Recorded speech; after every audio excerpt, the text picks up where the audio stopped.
Good evening, everybody, from Massimo Banzi and Benedetta. Ciao. Oh, I can never point to the right side of the screen. No, I stopped trying. Okay, the last episode of the series I will finally find. Yeah. So how's it going, Benny? You in New York?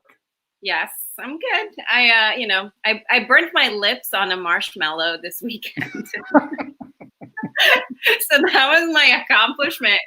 No, joking aside, I got my solar system to work, and now it's sending data live. So it makes up for the marshmallow story.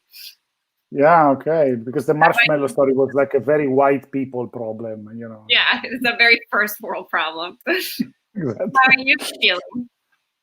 Well, I'm okay. So today I'm actually broadcasting from home because I still have this back pain, and the doctor said that I have to stay at home for a couple of days. So I'm connected through a 4G connection, so my connection is going to be bad. So that's why tonight I might at some point disappear or break. So it's all you have to do all the. Now you tell me that. I love how you didn't tell me that 5 minutes ago, but you're telling me this now. If I told you before, you would have been nervous until now. I saved you hours of anxiety. You should be thanking me.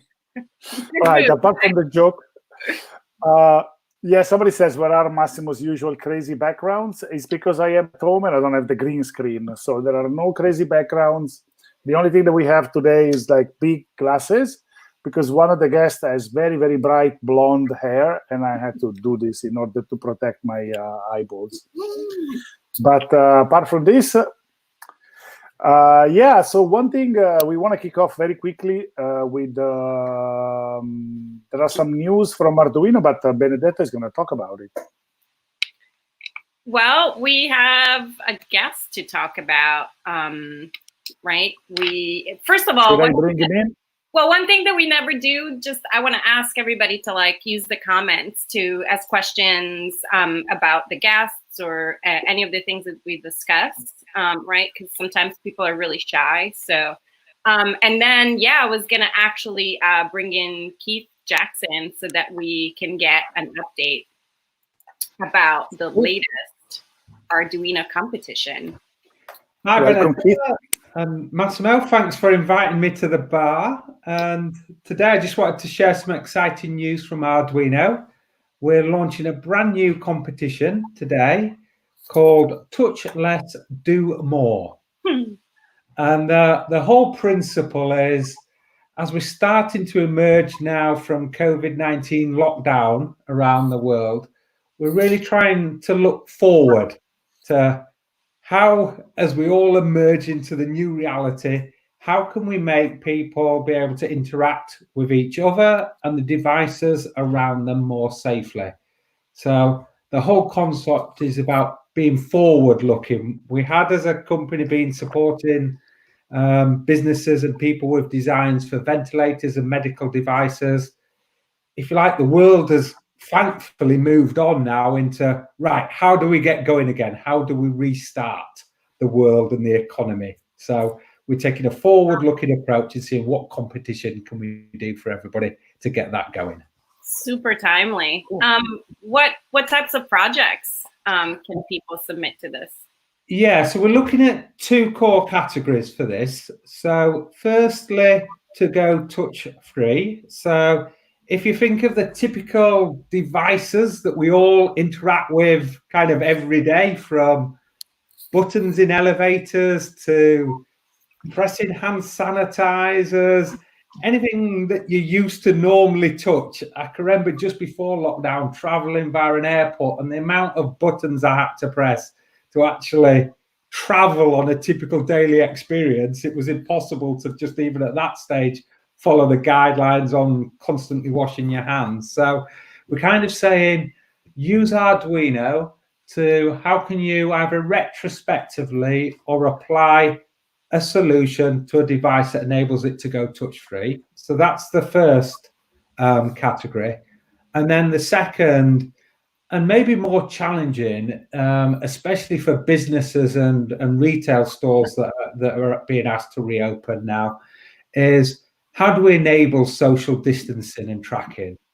So I know legislation's varying in different countries. So in the UK, where I'm based, we've talked about 2 meters apart. I think in other countries it's 1 meter apart, and probably varies all around the globe. So that's one of the kind of things that contestants will have to figure out and deal with.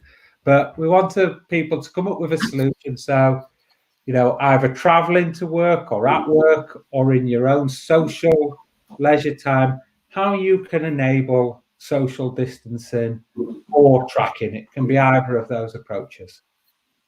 And if somebody wants to participate, I assume this is the link for the competition, but how does somebody enter?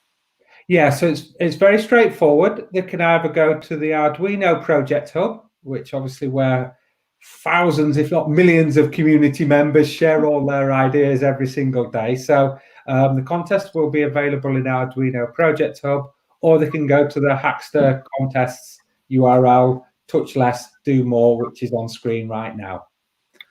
And I should say there's a couple of phases to it. So the first phase is really about putting forward your idea. And as part of that, we're offering 50 free Arduino MKR Wi-Fi 1010 boards to the best ideas that are put forward. And you have until June the 16th to submit those ideas. And do people, so you mentioned some prizes for these projects. Yeah, so first phase, as I've said, till June the 16th, you can get a free MKR board for the best 50 ideas.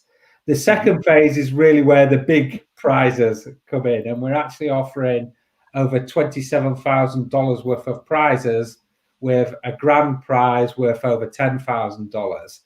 I should say thank you to our sponsors for putting these forward. So Avnet, Hackster, Dragon Innovation, and Newark Electronics have very kindly provided prizes for the entries.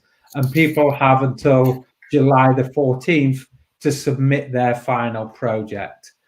And final project is really your bombs, your code, the creative thinking behind the idea, really showing how design ready it is to go to market. So a working, fully functioning prototype. Ideally, yes, because we're really talking about how do we help change the world? And this is an immediate requirement right now. Normally, we would run an Arduino project maybe over 3 or 4 months. We really condense that into a 7-week cycle to try help the world move forward right now. And part of the prizes will help with that as well. So Newark Electronics have kindly, for the first prize, offered $5,000 worth of hardware. Hackster have agreed to $5,000 worth of product promotion. So if you can actually take your product to market, they will feature it on their site to promote it. And Dragon Innovation are also providing $750 worth of pre-manufacturing consultancy to check and help you get your product ready for market. Oh, that's great. Wow. I bet you're going to get tons and tons and tons of submissions. Yeah, we're really looking forward to it. I think it's one that can help. It can really show the capability of Arduino, and it kind of matches the types of requests we've been having in the background. We've been having companies approach us and say, look, how do we approach this problem? And we internally have come up with a number of ideas and shared those with the businesses, but we're very conscious that the creativity that comes out of the community and people sharing ideas on open source is really the only way to move things forward quickly and efficiently. So that's why we're encouraging all of our community members to join. Nice.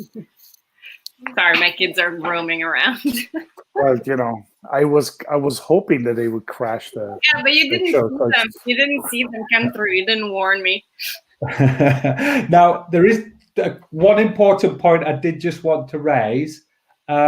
Because of the nature of the competition, we are directing people to use either any of the Arduino MKR family boards, which are particularly suitable because of the different types of connectivity options. So depending where you're basing your solution, whether it's for outdoor use, indoor, particularly remote locations, you can change your hardware board virtually with minimal no changes in code to suit that environment. So one is the MKR family, and then secondly, the other choice is to use any of the Nano family boards, which we picked out obviously for its very small size. So if you're designing a wearable device, particularly appropriate for that type of solution. So we thought they were the best two: choice of connectivity, robust, and also small and low power management. Very nice. I think this is great. I mean, I love this competition. I think it's very timely because this is exactly, we need now solutions to how do we, live in this world where suddenly you shouldn't be touching any of the things that you were supposed to touch before. Mm-hmm. So yeah. I should encourage any bribing of the judges, but as Massimo and Benedetta have very kindly agreed to be on the judging panel. I'm sure if people were to buy you a drink at the bar, it might sway the decisions, but I shouldn't suggest. Yeah, no. The judges are very strict. They can't be bribed. Cool. Okay. All right. So thank you very much. Thanks for coming in and explaining about the competition. And we'll see. Stay. We'll bring you back for the final goodbyes. And we now move on to the first guest. So thank you very much, Keith. I'll see you a little bit later. Oh, you got a beer. Good. Yes. I'll talk to you later. All right. Awesome. Fantastic. Well, I'm glad that we're doing this competition, and you can ask Benedetta. You can ask your students to participate if they want to. I definitely will search this. One interesting thing about this competition, which is a little bit different than the competition that we did in the past, is the fact that with Avnet, we're working with Dragon Innovation that normally helps startups when they kind of move on to, from an idea to an actual product. So the thing is packaged up to help people then take what they've done into a fully finished product, which is kind of novel for us, and I'm very happy that we managed to do this. So thank you, Avnet. So Alessa, we have the first guest now. Yes. So actually, so I leave you. You're going to be interviewing the first guest. I leave the stage to you and the guest. Should I send the guest in for you? Yes, please. Here she is. Yay. Welcome. Hi, Kit. Hi, thanks for having me. Yeah, thank you for coming, for agreeing. I'll do a really bad job at introducing you, and you're probably going to do a much better job at fixing what I just do. But this is Kathleen McDermott, goes by Kit, is a media artist with a background in installation and sculptures and physical computing and wearables. She teaches with me at NYU an array of really awesome classes around physical computing and robotics.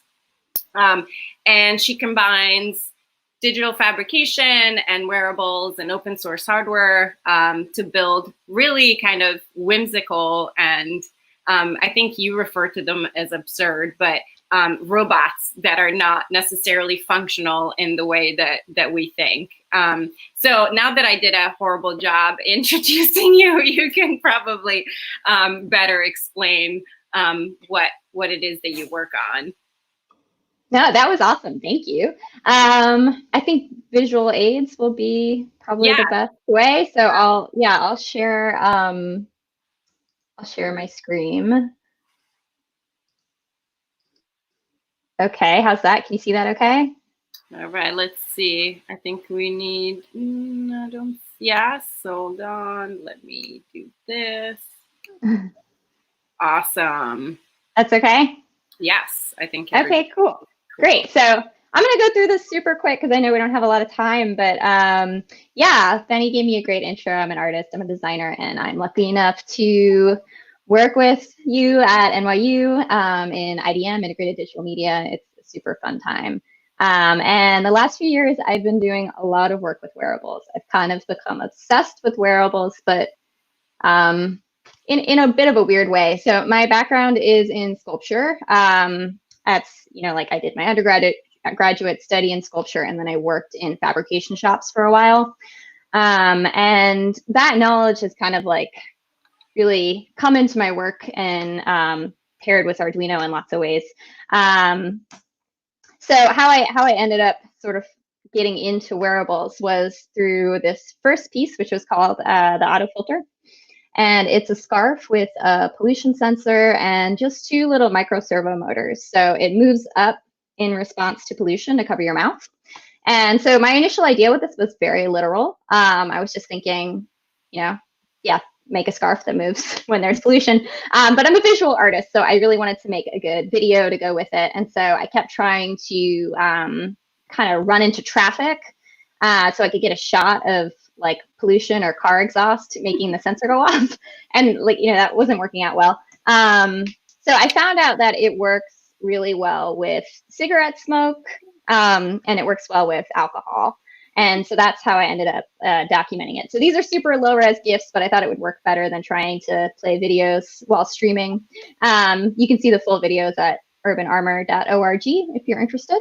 And so, yeah, I think what was interesting for me and a little unexpected was the way in which the scarf was kind of a character in the video, and it moves, it moves on my behalf, and it's really expressive. So it kind of reminded me of like other reactions we have in our bodies that we can't necessarily control. Like you can't control if you're going to start blushing or if you're going to have chills.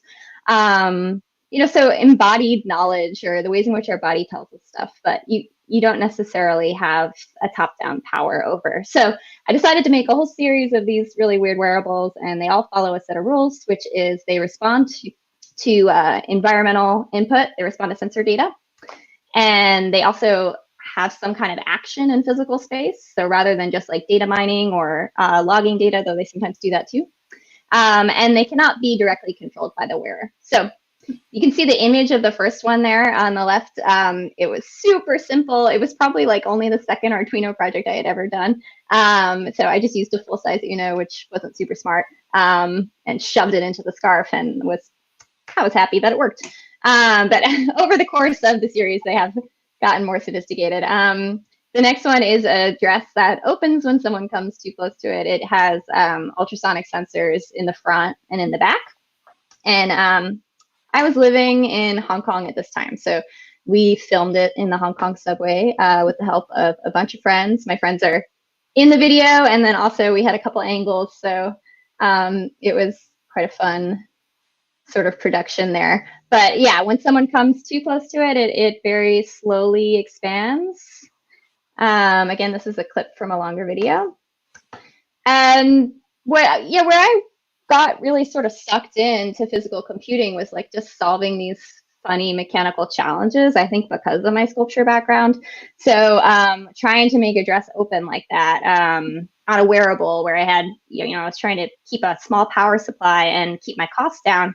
I needed to have a linear actuator, but I couldn't afford one. So I utilized deodorant sticks, which you twist the bottom. I think this is actually a very like perhaps American deodorant stick style though, right? Like I think they made it to Europe.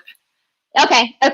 Because in HK at the time, a lot of people were using aerosol deodorants. So these like twisty deodorants were not as common. But I was able to find some, and so you twist the bottom, and that makes the whole piece go up and down, which is like a poor man's linear actuator. And of course, there are 360 servo motors. This one blocks your face from CCTV camera. There's infrared lights that are all lined inside the ribbon of the veil, and they're pointed at the wearer, and they're super bright. And it doesn't work as commonly anymore because I think there's a lot more cameras that now have a sensor that can tell when you're doing this. But at the time, you would sometimes be able to make yourself invisible on CCTV camera by doing this. And so yeah, I kind of got sucked into, I think Benny said it absurd. I'm really interested in absurdity. I'm interested in humor, and I'm interested in like thinking through some of the questions of our relationships to technology and public space. So I always try to perform these things in public space in some ways. The one on the left there, the power suit, inflates, its arms inflates based on loud sound. And that's got modified hair dryers inside of it. I took the heating coil out. And the one on the right has a cinnamon bun inside and a mechanical leaf shutter. And there's also a moisture sensor in my armpit. So based on how much I'm sweating, the like that brooch is opening and closing. And that allows the cinnamon bun smell to waft toward people. So that's the first one. It might be the only one in the series that's meant to be like ingratiating or seductive. Because I was realizing there was like a trend of unfriendly or, unfriendly wearables. Let's see, this one's covered in speakers. It also has a bunch of LEDs in it that you can't see. And I am floating around a pond there in upstate New York, picking up a local radio transmission, which is then being broadcast through the skirt. I filmed this at a place called Wave Farm, which is a really cool radio station upstate that invites artists to do residencies. It's a plug for Wave Farm. I think this one was probably my favorite in the series, though. So this is one that reads a galvanized skin response, which can be used as a measure of stress. It's not incredibly accurate, but based on that reading, it produces a cloud of fog with the idea that maybe we can help the wearer escape the stressful situation, kind of like like an old-timey magician, just like producing a cloud of fog and retreating into the night. But also I'm sort of like interested in making something that was really the opposite of a lot of commercial tech in some ways, in the sense of like I think a lot of our solutions to stress, or our ideas for handling stress, are to try to become more efficient. We do a lot of self-tracking, a lot of quantified self to just try to see if you can, I think, improve yourself or fit yourself better into a system that may or may not be stressing you out. So I see this as kind of doing the opposite. When there's a high stress reading, it just makes this incredibly visible cloud to visualize it. So I put up instructions. Cloud most of the time. I feel like I would be fog all the time. That was definitely the problem when we started filming, actually, which was amazing. The amazing model there, her name is Trona. Like I had done baseline tests with her in my studio, and it wasn't going off too much. And then as soon as we started filming, I think she became really stressed. And so it was going off constantly. And it was hard to get, like, I like to try to get that shot before it turns on so that you could have the on-off moment. I mean, eventually we got it, but this was a challenging one to film. Also because the fog doesn't always look good in different lights. So that was actually another really big challenge. It makes a lot of fog, but I ended up like sewing blue lights into the collar. You can kind of see them there. And I also keyed it up a little bit in After Effects because, yeah, you need to shine some light on it. Otherwise, it looks kind of gray and smoky. There's challenges. Yeah, and this is super low res. So again, there's higher res ones in the video. But I put up some instructions. They vary in quality. But, I really relied so much on the open source community, just learning this stuff, because again, I didn't have a technical background. I came from sculpture, and I learned so much from reading forums and stuff people put online. So I really wanted to kind of try to put stuff back out into the world. And I also like not just from the electronic side of things, but also from the textile side of things, because there's a pretty big DIY community in textiles too. People like share patterns. So in my version of reality, maybe we have this like weird cyborg recipe book where like people are all designing and making their own very expressive prosthetics. That's my parallel dream world, possibly. But I have had to admit, now that I'm doing a lot more teaching, that these projects are kind of big, and probably, not everybody might be motivated to follow one of these all the way through. So I've been trying to take a step back, and what I'm working on now is these more, oops, I set a timer. Sorry. Stop it. these more material level, trading cards, I'm calling them. So I've been doing a bunch of tests with different materials, making the same size traces on a really simple vibration motor circuit. Testing conductive ribbon, conductive thread, conductive fabric, and so on forth, copper tape, comparing the resistance, the cost, the flexibility. Because I think like it's always hard to get started with physical computing. It can always be intimidating as a challenge as a student, but I think wearables are especially intimidating because there's so many more variables. You know, you have to get it mobile, you have to get it in the body.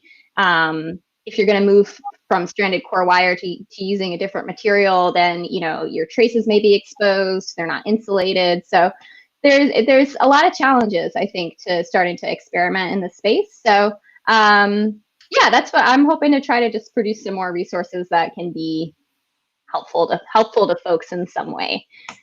Yeah, so for more info, that's my website, and that's my Instagram, which has a lot more strange examples that are outside of the Urban Armor series. That's not the only thing I do, but yeah. No, I think that's great. And actually somebody was just asking what your Instagram handle was to check out your projects and your documentation. I know you just like, you know, you said it's not great, but that documentation is amazing. And the fact that you've always been so good at sharing how to do things. And, you know, this idea of kind of the cookbook and what you're doing with these pages, I think it's super useful from teaching and seeing kind of what the barrier of entries are into these type of fields and spaces. So we have a question. Oh, sure. About how long did it take you to develop one project in the series?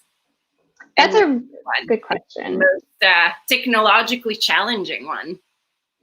I could tell you the easiest one was the scarf, probably, and that's the easiest one to start with if you wanted to try to do something similar.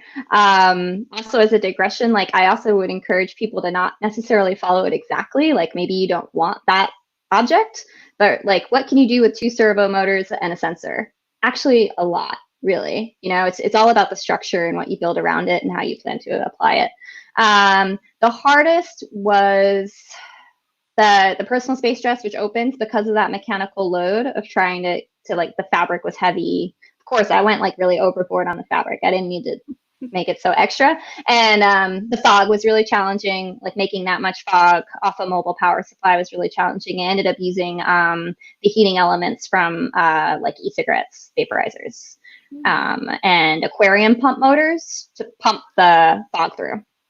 They take anywhere from like 1 month to 6 months, depending. You know, like I usually do a test in a day, like a proof of concept in a day or two, and that's where I'll get really excited and I'm like, oh my God, this is gonna be really fun. I can't wait to make this video. And then that push to get it, you know, to get it enclosed, to get it so that it's gonna look good on screen and it's gonna be reliable for me to make these videos, that usually takes me more time. But I also don't work on it full time. So, you know, unfortunately, I'm always doing like 10 different things, whether it's like freelance work or professional work or teaching. But yeah, it does take a little while. And I think as an educator, that's an important thing to remember, because sometimes you forget afterward. You get this like, it's like after giving birth, they say people forget, right? Like, that was so easy. And then, you know, it's important. I'm sorry, I've never given birth. I agree with that statement, but you know, I thought there was some like hormone that helps you forget how painful it was. Yeah, I guess not true. Oxytocin does sort of embellish things a little bit, but awesome.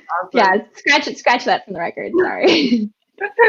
I love that they all have like a personality of their own too. Yeah. I think they're my weird personality, probably. This is really cool. And the documentation, yeah, I think it's amazing, and very, very needed. to navigate all the resources that are out there. Anything, I was going to ask you originally, like, any COVID projects, which I know we're not supposed to talk about, but then I realized that, like, I feel like all of them are COVID projects. Like, all of them would fit really well in this environment still. So, especially the dress is, at the time when I made the dress, that was back in 2014. It did get a lot of press, which was like a little bit of a weird experience. But a number of people have reached out to me again about that project because it does seem kind of relevant. So it is pretty funny. No, right now I've been really interested in solar lately. So I'm trying to get solar into wearables more, and I'm planning to talk to you more about that. Looking forward to that. Cool. And everybody should go to your Instagram, because I think one of, there's some recent projects. I think the clock that slaps you in the face at 5 p.m. every day was really cool. So I think people should check that out. Cool. So thank you for the presentation. Those are great projects. Love them. Sorry, my job is to come in and remind that we have to. You have like the cane, basically, right? I have a bad job right now. So Benedetta gets to do the creative part, and I just do the timekeeper. So no, thank you very much. So stay with us. We'll kind of bring you back to say there also might be other questions at some point. So stay with us. While we prepare, so we'll send you back into the green room, and I'll see you later. Thank you very much. Thanks so much. Bye. Thanks for coming. I love those projects. She's doing great work already. I was followed her on Instagram instantly. All right, so now we have a new segment. There is this idea that we're working on this thing that we call the Arduino Peels. They're not peels that make you necessarily, they don't have any chemical effects on your body, but but they make you happy because you learn things about Arduino. So now we're going to have a 1-minute peel about something that you didn't know about Arduino, and our hardware engineer Arturo is going to explain it to you in this tiny video, and then he's going to come in and we have a couple of minutes for questions in case. So let's. Did you know that the Nina module and an IoT is an open CPU version? This means that you can write your own firmware for the ESP32 chip. This can be done by simply loading a sketch on the SAMD21 microcontroller that comes with the Wi-Fi Nina library, searching for the serial Nina pass-through sketch. After doing this, you can choose to install the Arduino ESP32 core from third-party developers or the ESP32 SDK and write your own firmware and load it on the chip. This allows you to enhance your IoT projects because you can write a custom firmware for the ESP32 and another custom firmware for the SAMD21 that is present on the board. Furthermore, the SAMD21 and the ESP32 shares some pins, so you can choose to which microcontroller connect your sensors. For example, you can connect a SPI display directly to ESP32 and have another application running on the SAMD21 and use the two processors as co-processors. All right, we're back.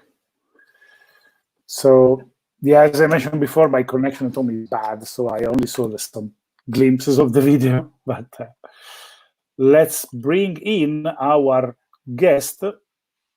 Quick guest, Arturo. Hello. Ciao, Arturo. Ciao. So how did it, let's see if somebody has a question about what you said, but you are the star of the first Arduino Peel. Are you it seems so. It seems so. Are you currently in a factory or something like that? No, it's my home lab, but it looks like a factory, yes. The home lab looks like a full-blown electronics factory, okay. And do you have a pick-and-place machine or something over there? No, I just have my eyes and some tweezers. Okay, cool. So good I'm using. So looks like people don't have questions about the peel that you start in, but it's interesting. So basically, the Nina modules on the Arduino boards can be used independently as like a second processor. Yeah. That's cool. Have you ever done anything custom with that? Yes, that is going to be very soon a PR for the Nina firmware, because I tricked the firmware we use it in production to have both BLE and Wi-Fi running at the same time, so you can use it as a gateway. Oh yeah, you gave me the prototype. Yeah. Last time I came to Torino before the lockdown, you gave me the prototype. It's somewhere in one of my boxes. Cool. So people say, well, they don't have questions, but they love the format. So cool. So I guess we're going to see you in a lot more Peels. So this means that now we have to invest money to send you to acting school. Yeah. You can be an actor. You can be huge. Yeah, because they asked me, I mean, our colleagues asked me to be more, I don't know, more YouTuber than I am in real life. So yeah, you have to invest time. So this was a quick intervention from you, and so we're going to prepare for the next guest, but thank you for doing this. We're going to see even more Peels, and also the Peels are going to be broadcast on the Arduino channel separately. So you're going to be super famous. Yeah. And sure. when you are famous, remember about me. Yeah, sure. I will, Massimo. Okay. Thank you very much. Thank you very much. I'll see you at the end of the show. Okay? Bye-bye. Bye-bye. Bye. Good. So now we have another guest. We have lots of guests today. Okay, wait a second. I have to wear the special glasses. And now we can bring in the next guest. The fluorescent. Hello. Hello, everyone. Hi, everyone. This is the outstanding Matteo Loglio, and who I had the pleasure to meet many years ago. I'm not going to take anything away from his presentation. He's going to talk us a little bit about his background and one specific project. I leave it to you. Just introduce yourself for the audience. Yeah.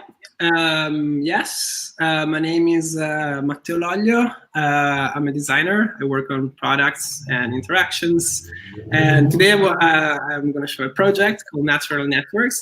I'm going to show you some glimpses of previous projects as well, but I don't want to go over the 10 minutes. So maybe I should just share my screen. Let me share the screen. Yeah.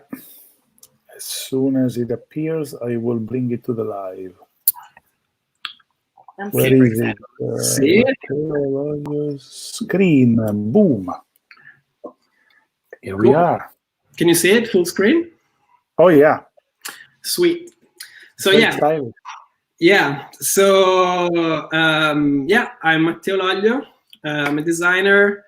I work mostly on products and interactions, and I'm currently a founder at Oyo Studio, together with my studio partner, Simone. And Oyo Studio is a new interaction design lab that we just launched in February, so it's very new. We work on future products and interactions.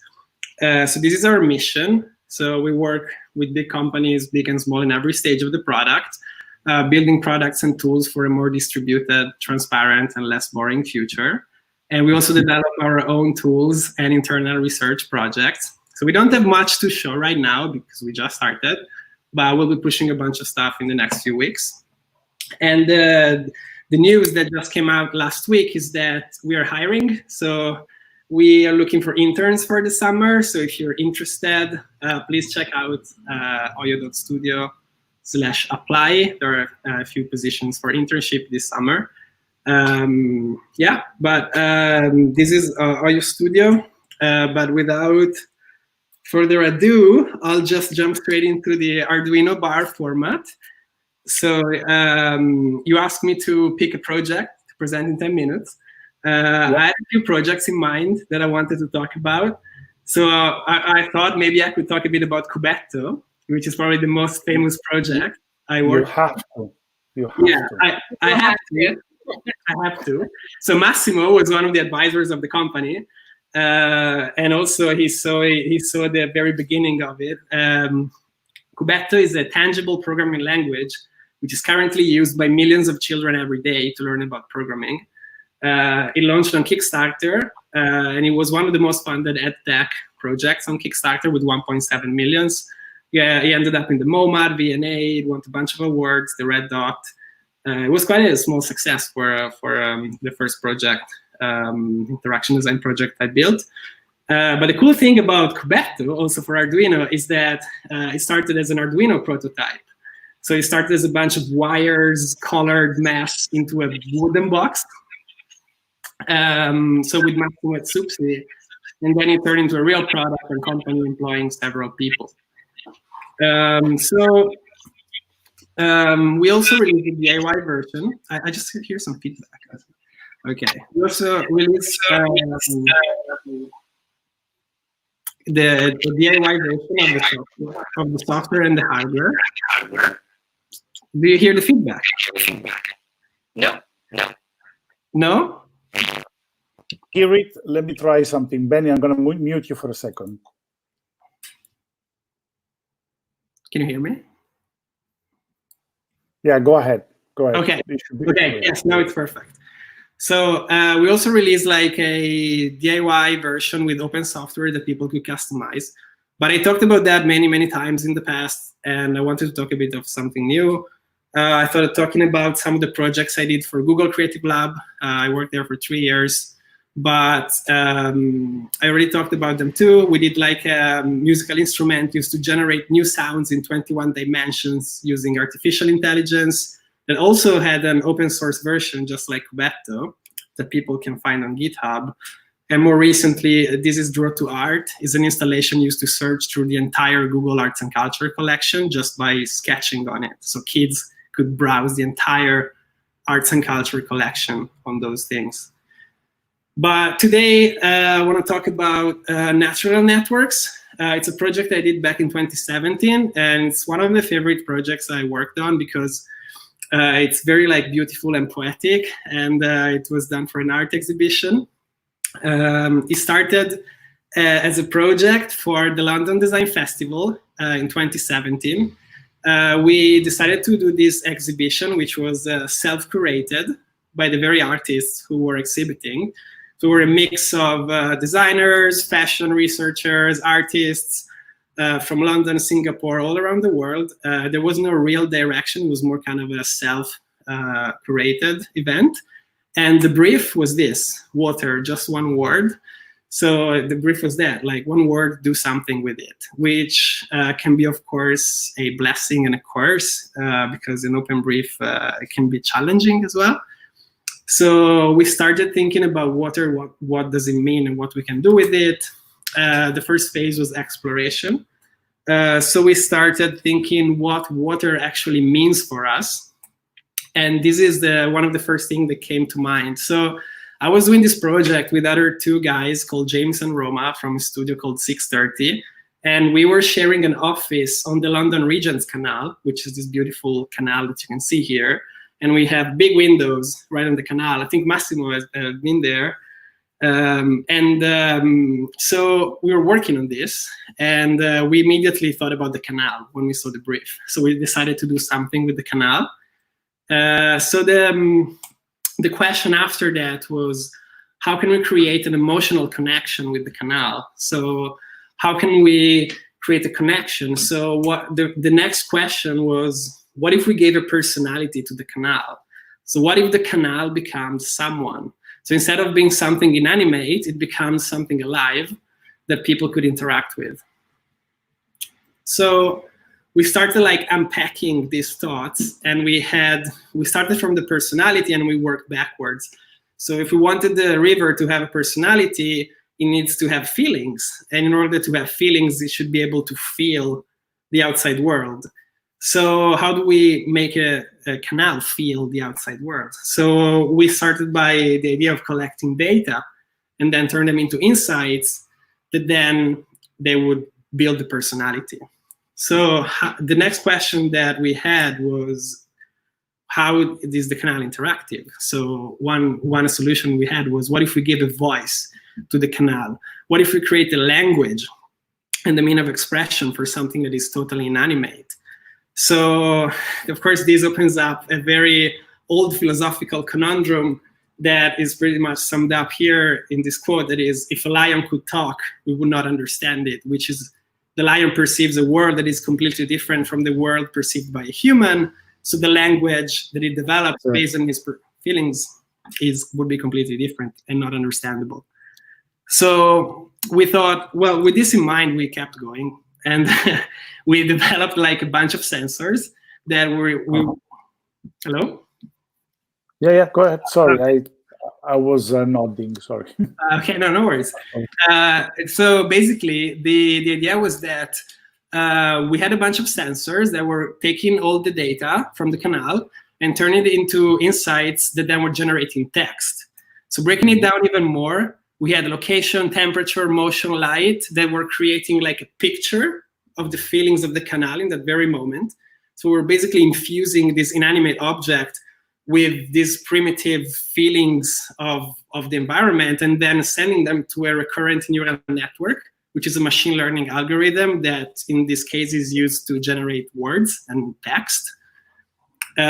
So then we had to build something physical, because at the end it's for an exhibition. So we wanted to show something in the exhibition. So we started researching like floating devices, buoys, boats, lifeboats. And this was one of the main inspiration for the product. These are rescue boats, lifeboats from the oil rigs. And you can find them quite often on the London canals because they're very cheap. They come from the oil rigs off the coast of the UK. And every once in a while, they get disposed by the hundreds. So they get really cheap. They flood the market. They're like a few £1,000s. And people actually live in there.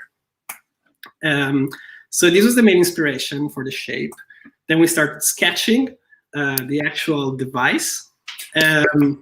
So we started designing this floating element, the buoys. So the buoys had to contain the sensors for the river.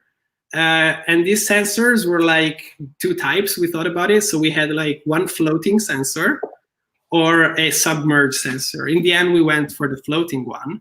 And we had a weight on the bottom that was keeping everything like in the same position. Otherwise, it floats away. So the weight is where the most of the computing was. So we had like a 10,000 ampere battery, 10,000 milliampere per hour battery with one of those 4G USB keys that were generating a Wi-Fi network that then was picked up by the ESP8266 that we use with Arduino to then send the data in the cloud. And then we had the top of the buoy was where the sensors were. So one initial idea was to have a plastic dome, but then we went for a full opaque sphere, which was containing everything, so it was a bit safer. This was one of the initial ideas, like a donut, but then it got discarded. We went for something similar to this. So we 3D printed it. This is a render. This is the 3D printed version.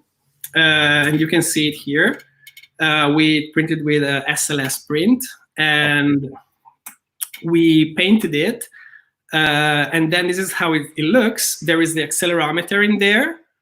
And then this is fully assembled, but outside of the water. So we were ready for the final test, and we've put it in the water, and we were super happy that it floated. we didn't do any test of buoyancy or anything. We just put it in the water, and it was floating, so that was perfect. And then we started to gather data on the canals. So here we started to collect the data, but then we have the second part, that is, what about the language? So what about the language? So the language, of all the possible outcomes, we decided to write poetry because it's simple and short and let us play with the style of the language. So it's also not a new idea. Like Duchamp was using the wind to write poems, and we use rivers to write poems. So we basically went from taking the environmental data, turn them into feelings, and then turning them into poems. So we found this. Do you have an example of the poem? Yes, it's in 2 slides, almost finished.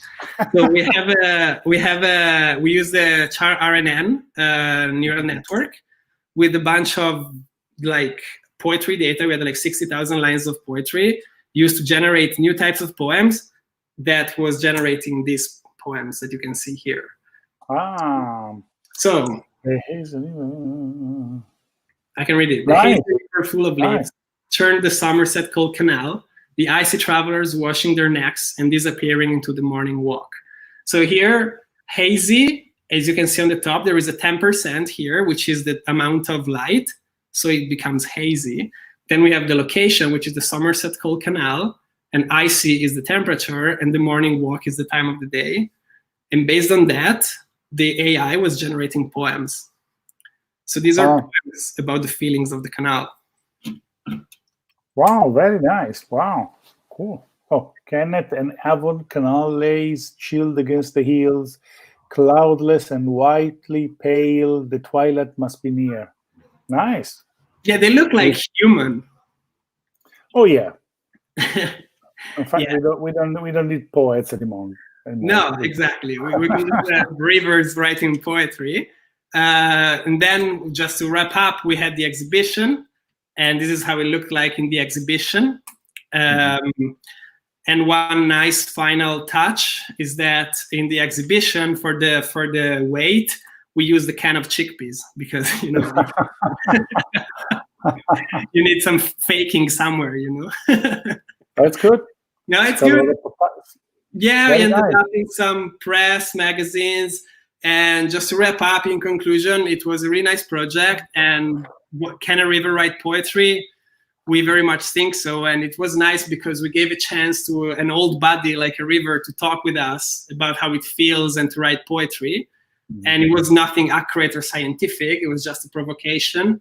But it used to reflect on the limits of language and artificial intelligence applications, which are not very much explored.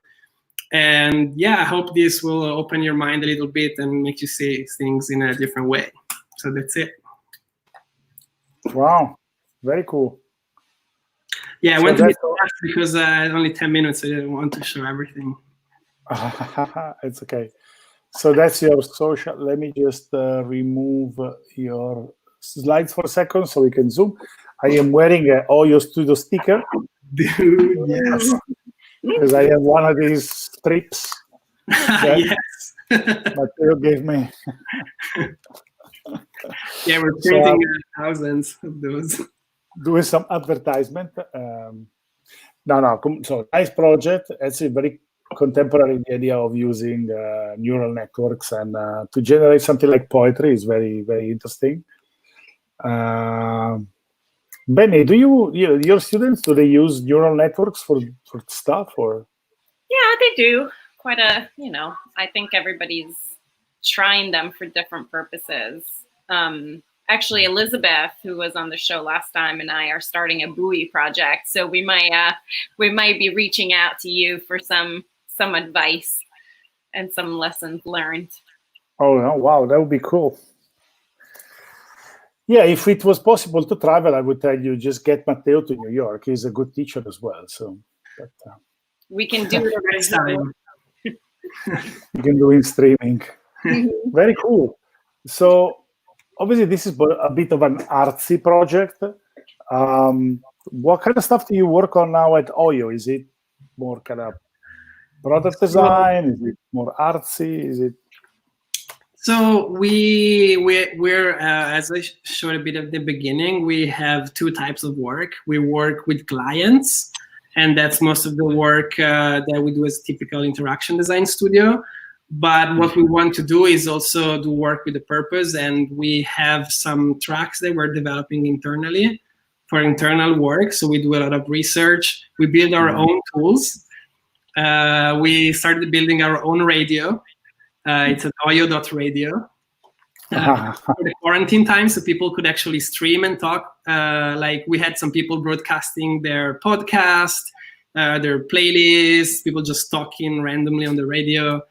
But yeah, as I was showing at the beginning, the idea is to build tools for a more distributed, transparent, and less boring future, because there's a lot of solutions and ideas that are a bit plain, but we want to make something that is also fun and engaging as well. So that's one of the tracks we're working on as well. Very cool. Right. So we are unfortunately running tad bit late, but so we thank you for the presentation. Please thank stick you. around a little bit. People really love, in the comments, people really loved your project. So we'll bring you back in at the end, okay? Cool. Thank you for having me. No, it was great to have you. Thank you. And no, I love the project. Also, the Cubetto is a very nice story. It's, somebody has to at some point write it because it started off as a project in a class and it became a company. So it's very nice. I saw it in a school last year. Sorry? I saw it in a school last year. Oh, yeah. Oh, wow, yeah. I teach coding to pre-K students in a public school. Oh. So, very nice. Really nice to see it in the wild. Yeah, I saw it at the, what's his name? The New York Hall of Science in Queens. They had it in the shop. So I was like, oh my God. So yeah, very nice. So today's discount code is Amsterdam, all in caps, and it's only valid for 24 hours. And somebody could ask us, why is the discount code Amsterdam? Is it because of the canals? No. Nope. It's because of the next guest. I'll bring it in, and then Benedetta will talk with the next guest because. Oh my God! What is it? Who are you? It's always me. I'm like, He's back. Yes, I'm always here. I mean, we shut down the Italian Bar Arduino, so I have to find a way to just wedge into other shows. Now we're reunited at last. Yeah. Okay, I have to say that. I have to say that I'm nervous because this is a very personal project of mine that I'm going to talk about. And I know that Katarina is not going to love me as much at the end of this because it's almost 10. But, I really want to share this project. I think it's you just don't worry about it. All right. Thank you. And by the way, like the discount code, so for 24 hours, the beer is on me. You save, I think, $5 on this, right? As usual, any discount, the money from the discount comes from Ubi's salary. It's fine. I'm happy to do so. The more Arduino boards you make, the less money. I'm happy. Just buy them. Okay. Thank you, Massimo. So are you sharing the presentation? I'm actually gonna take over the screen because I have a new setup. Wow. So I'm gonna take over. So I'm going to remove myself from the screen, so I give you more space, and Benedetta will. And I will do. So okay, I don't want to waste too much time introducing myself, but some of you know that I hosted the Italian version of this. I work at Arduino as a creative technologist, and I work on across teams, so it's a really interesting job for me. But I'm here not to talk about Arduino, but how I used Arduino in a project that is a bit artsy, and it's going to be really hard for me to top up the previous two guests because their projects were amazing. So I hope I really can transfer something of this. So my project is about, the name of the project is Programmed Obsolescence. And yeah, it's a project by Ubi de Feo, which is me. And basically it's about the attachment that we develop with our toys or with our belongings. And the one that you see here is my first toy that I can remember of. His name was Ciccio, and he was a really, you can say it's an ugly looking thing, but it's still with me today in Amsterdam, 45 years later. And sometimes, it's there sitting on the shelf, but sometimes it helps me write code. And this project was inspired by the concept of the first toy, because it's the one that we basically fantasize about and we build adventures with. So when we grow up, our toys take life, they become alive. And as you grow up, toys change shapes, change destination. They're not the same toys that we have as kids. And nowadays, our toys are pretty much all digital.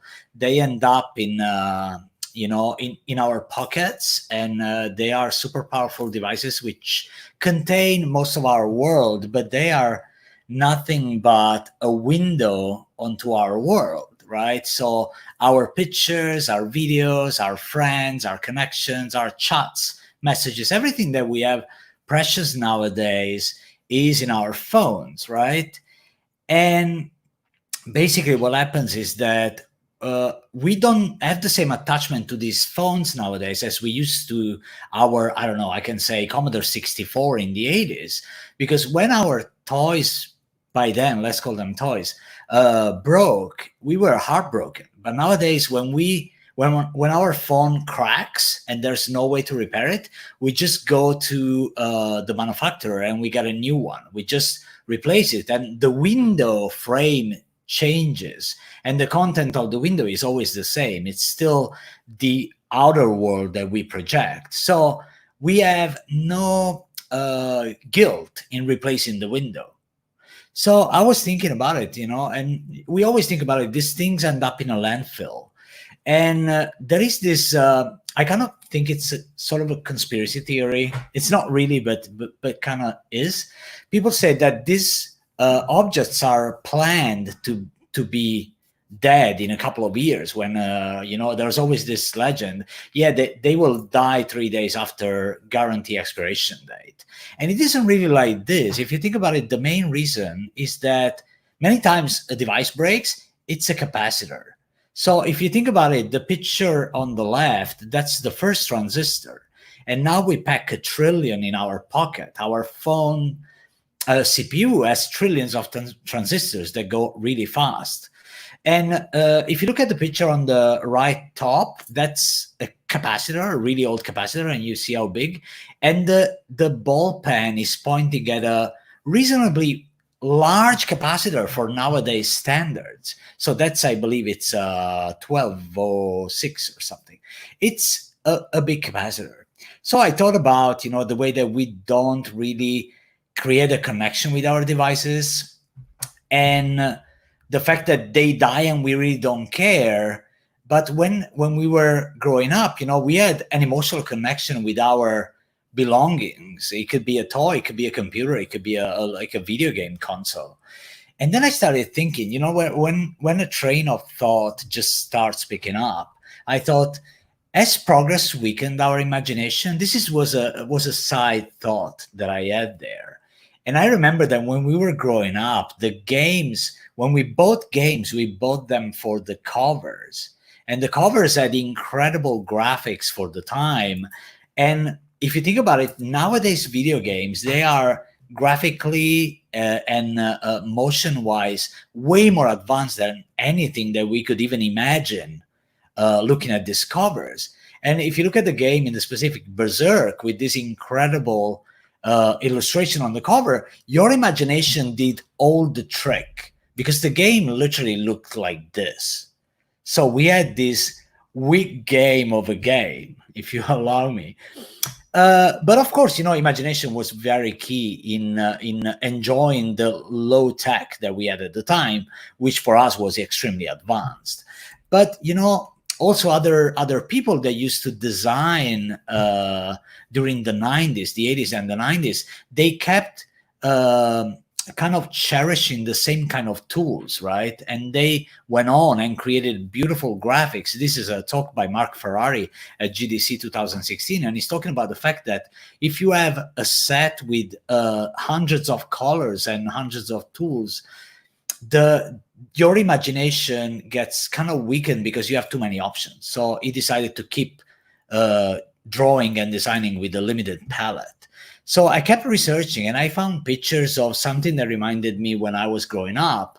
My sister and I, we used to build with cardboard. We were lucky because our parents had a shop and we had lots of cardboard lying around. And we built our own spaceships and our own interfaces, and we put the TV set in the middle there to kind of make our own Star Trek UI. And that was, imagination on full throttle. So, like as I keep thinking is, do we really still develop attachments? It's always the same thing, attachment to technology. Can we get attached to technology? And I remember, when I was already a teenager, but my sister was younger, we ended up with this Tamagotchi in our house. And, the Tamagotchi was the toy life form that invaded the US, but invaded the world. It was coming from Japan. And, it was incredible. But then, just a couple of weeks later, this other headline comes through on the same magazine, on the New York Times, and it says, Tamagotchi, love it, feed it, mourn it, because the device was dying. And the fact that so many complaints and children crying came up, that they had to modify the firmware to make sure that you had a reset button, which allowed you to reset the Tamagotchi and get back to feeding and, raising the Tamagotchi itself. And as a maker and as let's say, a lover of technology, I spend a lot of time with my toys. These are my grown-up toys in my lab. One of the iterations of my labs, by the way. And, I really cherish this technology. I care so much about it. And when I see this kind of stuff, I have pain inside. And this is because this image shows us this researcher engineer kicking a robot dog. And the fact that we assimilate it to a dog, it embodies anthropomorphism. It's the attribution of human characteristics or animal characteristics, not anthropomorphism, of course, but our behavior to a god, animal, or object. So the moment that we give something that makes us think that thing is alive and it's human or it's animal, we kind of cannot treat it bad. I mean, otherwise we're really horrible people, like that researcher before. And this is what, like Disney and other, makers of movies and animation kind of embraced. If we make something in an animation that moves like a person or like a baby or like an animal, and we bring it to the screen, people are going to love it. We have to give it some sort of a appearance. And as I keep, thinking about this, I said, okay, I need to bring something to life. But I bumped into this line in one of the spec sheets of one of my favorite microcontrollers. And I realized that this EEPROM memory, I wanted to do something. Basically, I wanted to store memories into silicon and keep them for thousands of years. And then I read this thing, and it says about like 100,000 cycles of read and write, write and erase cycles on that piece of memory is going to destroy it. That's what it's guaranteed for. And I started looking for people who had already gone down that path, because I've already reinvented the wheel many times. So I found that Dangerous Prototypes had tested the EEPROM in those Arduino boards. So that was the CPU, which was inside the Arduino Uno and the 2009, the 80 Mega 328. So I started getting interested in writing to this memory thoughts and messages that would remain there after we would be gone, if that silicon were to last. And I started writing to this memory. And of course, I absolutely love binary and hexadecimal because I'm a complete nerd. But I started writing messages to this EEPROM and thought, how many times can I just write the message hello to this piece of memory before destroying it? And then I realized that the most effective way to destroy it. So my goal was, let's put a message there, and at some point the message is going to be scrambled because the CPU is gonna have lost its mind. And I thought that the best way to destroy it was to write these patterns: 10101010 01010101, which translate to, I believe, AA55 in hexadecimal. I know. So I wanted to bring my creation to life. And the best way, that's basically the best way to develop your first connection to your creation. It's about bringing something to life. And I started thinking about some poetic message about that. And I thought that this device will wear out 2 bytes of EEPROM by writing random data to this memory every second. And EEPROM is guaranteed to work for about 100,000 write erase cycles. This will bring the lifespan of our object to about 100,000 seconds, which is 1 day and 4 hours. So yeah, that didn't really work out. So I meant, if you know that a device is going to die, you're going to cherish its existence a little more. And I started working on, how do I put this one in code? And I thought, okay, the regular, on the top, you can see the regular program execution loop of a piece of software. You have the loop, which is in a while cycle in the Arduino loop, and it does something. But what if every time you have to do something, you go through using a bit of memory and checking if the memory is okay? If the memory is okay, you do that something. But if it's not okay, you make it get stuck. I wanted to simulate kind of dementia in a microcontroller. And I know that it can sound silly, but you know, that was my thing. I wanted to make sure that a processor could get stuck.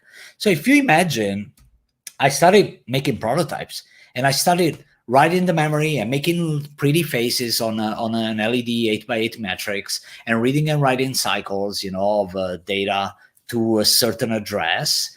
And at some point, I was expecting this to be failing, and this was the message that I expected. But after a couple of days, I found this other message, which was completely scrambled, which gave me hope. And I know, I just killed something, and I'm hopeful that I can kill it again.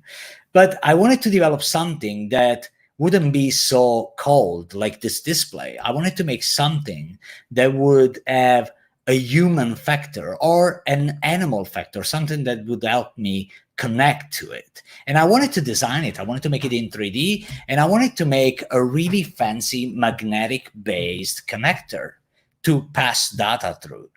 But first, I had to go into making animations for the screen, because the screen was going to be the one showing me the expressivity of this device. And I developed this web-based platform, well, let's call it web-based application that allows me to create frames for animations and then export them to C code or JSON, and then make an animation. So I want to show a small demo of this device. And I don't know if this is working out. You should see me now. But basically, you know, a small demo of this device is going to look something like this. So this is still, let's call it ugly, and it's connected to the serial, and I have an interface to control it. So if I connect to it and I tell it to spell its name, it's going to tell me that its name is 8. 8 means 8 in Italian, and it stands for a matrix of 8x8 characters. And this device can basically do a few things. It can smile at you, can make you hearts. And this is all developed, designed and animated in frames with my application. And it even knows what my name is, right? So this is still not appealing. It makes funny faces, but it's still not something that we connect to. So I made it into something that would be a little more pretty and that would have a way to interface with me. So this is a pressure sensor, and it's the belly of my toy. And when I squeeze it, it's going to wake up and it's going to do something. It's going to smile at me. And every now and then it's going to basically blink because, you know, like his eyes are getting tired or something. And of course, I didn't forget to develop a way to talk to it with my beautiful magnetically controlled connector. So now Otto can literally talk to my computer, right? And I can control it. And I can say, where are we now? And it's going to tell me that we're at Bar Arduino. And, you know, this way, if I have this thing be a widget on my desk that is sitting there and just every now and then telling me what the weather is like, you know, it's going to just laugh and it's going to do things with me. And it wants to interact. You know, if it wants to interact, maybe it wants to be tickled. And if I tickle it, it's going to laugh. So I have this gadget that sits on my desk. And if I ignore it for too long, it might get sad. And all these animations help me bring something that is more of a human connection to the device. And what happens if, you know, if the device suddenly cries, You know, I have to cheer it. You know, I have to make sure that I say something funny and the device laughs, and then it's back to its life. But let's not remember that the main goal of this device is to basically die at some point. It's going to have a meaningful life, but at some point it's going to die. And the way that this bit of memory fails is quite weird, because this piece of memory starts failing, but then it recovers. And it reminded me when my grandfather was, he had a stroke, and then, you know, like for a year and a half, he was on a wheelchair and he was not reactive. And then at some point he just woke up. So I decided to experiment with this. If the device fails, it does not remember things anymore. It doesn't know where it is. And it doesn't remember your name mostly. But at some point, it's going to recover randomly, like a person who has failing neural pathways that will just restore because the blood clot is, you know, restored, or the brain makes its own neural pathway another way. But at some point, you know, after so many times of failing, this thing is going to, of course, die. And when it dies, the heart fades out. But my main goal was, let's create a device that dies, but let's find a way, so fail-safe, to let us revive this thing. And what I devised for this was to have CPR, so like a heart massage that would bring still using the same sensor, it would bring the heart back to life, and then the device would come back and it would just be able to communicate with me. And yeah, that's, I mean, pretty much what I had. This is the interface that I used to control. And if I go and, you know, like if I go and disconnect from the device, I can basically just show you what the device does on the serial when we connect to it. If we just tell the device to basically tell us the content of the EEPROM, well, it's not, this part is not connecting to anything. But yeah, I'm practically done. So that was about it. I hope you enjoyed it. So, okay. You guys still there? Sorry. Everybody's gone.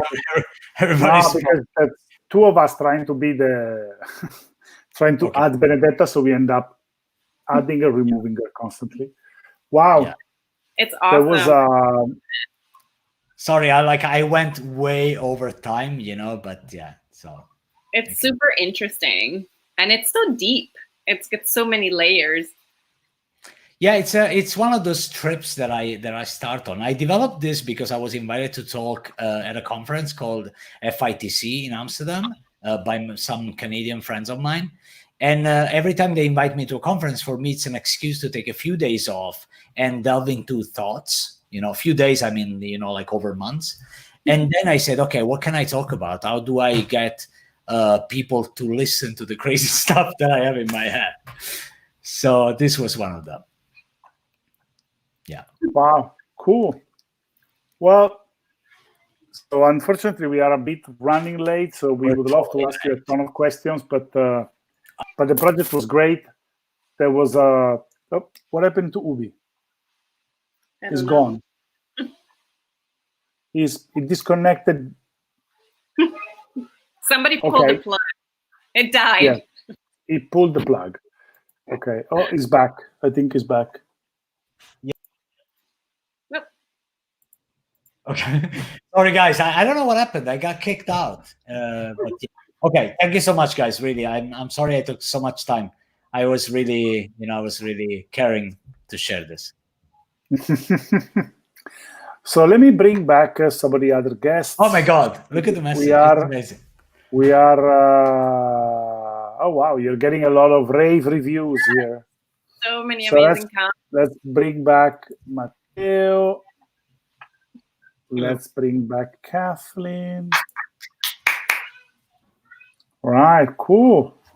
Oh, wow. So this was a great episode, great projects, everybody. And also it's interesting because there was,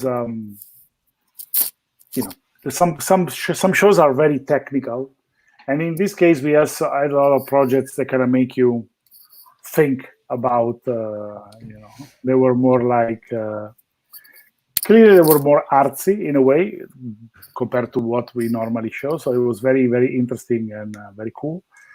So thank you guys for coming and let's see if I can add, maybe Keith I can add, because this software only allows 6 people in the live. So I have to, okay.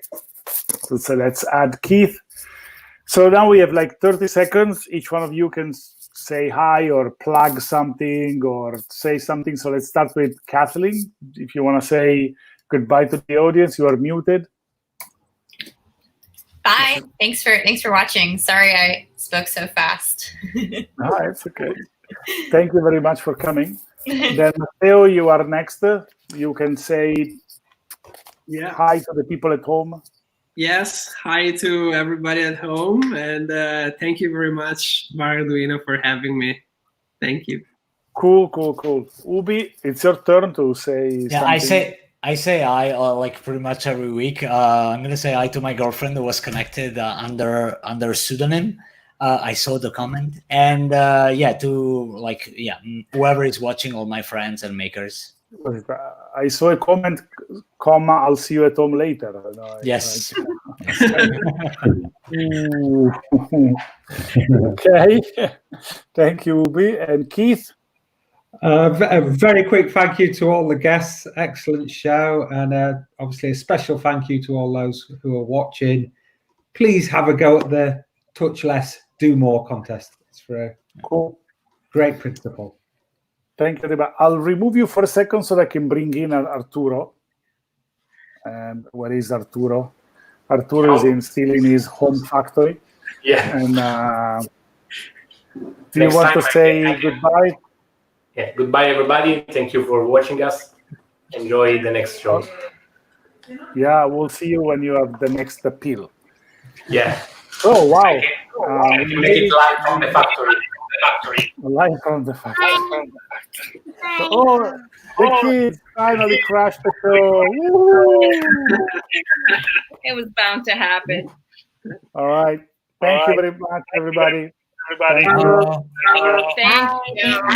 We're gonna disconnect.